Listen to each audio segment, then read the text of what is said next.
குயிக்கா பிரியாணி செய்யணும்னு குக்கர்ல செய்யும்போது கீழே ஒரு லேயர் அடிபிடிச்சிரும், குழஞ்சிரும், இல்லைனா உதிரி உதிரியா வராது. இந்த மாதிரி நிறைய பிரச்சனை வரும் இல்லையா? ஆனா இந்த மாதிரி எந்த பிரச்சனையும் இல்லாம ரொம்ப ஈஸியா, பெர்ஃபெக்ட்டா அதே நேரத்துல டேஸ்ட்டா செய்யறதுக்கு நான் சொல்ற மெத்தட ஃபாலோ பண்ணி செய்யுங்க. சூப்பரா வரும். குக்கர்ல 1/2 கேஜி மட்டன், கொஞ்சம் மஞ்சத்தூள், உப்பு, இஞ்சி பூண்டு விழுது, ஒரு டம்ளர் தண்ணி சேர்த்து ஒரு 75% வரைக்கும் வேகிற மாதிரி குக் பண்ணி எடுத்துக்கோங்க. ஒரு 4 விசில் விட்டா சரியா இருக்கும். பிரியாணில தண்ணி சேர்க்கறதுக்கு பதிலா இந்த மட்டன் ஸ்டாக் வாட்டரே ஃபுல்லா யூஸ் பண்ணி செஞ்சோம்னா நார்மலா செய்யறத விட பிரியாணி செம்ம டேஸ்டா இருக்கும். குக்கர்ல கொஞ்சம் ஆயில் அண்ட் கீ சேர்த்து பிரியாணிக்கு தேவையான ஹோல் கரம் மசாலா சேர்த்து இந்த எண்ணெயில வதக்கிடுங்க. ஃப்ளேவர் எல்லாம் நல்ல எண்ணெயில இறங்கி இருக்கும். இப்போ 3 மீடியம் சைஸ் வெங்காயத்தை நீல வாக்குல கட் பண்ணி எண்ணெயில நல்லா வதக்கிடுங்க. இந்த அளவுக்கு நிறம் மாறி வரணும். கூடவே 2 டேபிள் ஸ்பூன் இஞ்சி பூண்டு விழுது, புதினா, மல்லி, பச்சை மிளகாய் சேர்த்து மறுபடியும் நல்லா வதக்கிட்டு 1 டீஸ்பூன் மிளகாய் பொடி, 1 டேபிள் ஸ்பூன் என்னோட ஸ்பெஷல் பிரியாணி மசாலா சேர்த்திருக்கேன். இது செம்ம வாசனையா சூப்பரா இருக்கும். ரெசிபி வேணும்னா சொல்லுங்க, தனி வீடியோவா ஷேர் பண்றேன். இப்போ பெரிய தக்காளி நல்லா நீல வாக்குல கட் பண்ணி சேர்த்து இது கூட கொஞ்சம் தயிர், கொஞ்சம் லெமன் ஜூஸ் சேர்த்துட்டு மறுபடியும் நல்லா இது எல்லாத்தையும் வதக்கி விட்டுக்கோங்க. தக்காளி நல்ல மசிய வதங்கணும். தென் நம்ம ஆல்ரெடி குக் பண்ணி வச்சிருந்த மட்டனை மட்டும் எடுத்து இது கூட சேர்த்துட்டு இந்த மசாலாவோட நல்லா மிக்ஸ் ஆகிற மாதிரி வதக்கி விட்டுக்கோங்க.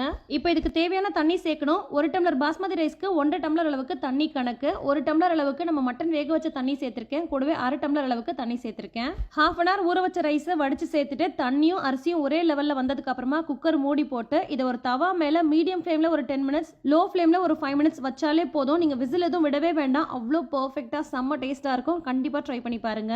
வீடியோ பிடிச்சிருந்தா லைக் பண்ணி ஷேர் பண்ணுங்க அண்ட் மறக்காம சப்ஸ்கிரைப் பண்ணி ஃபாலோ பண்ணுங்க. அஸ்ஸலாமு அலைக்கும். பாய்.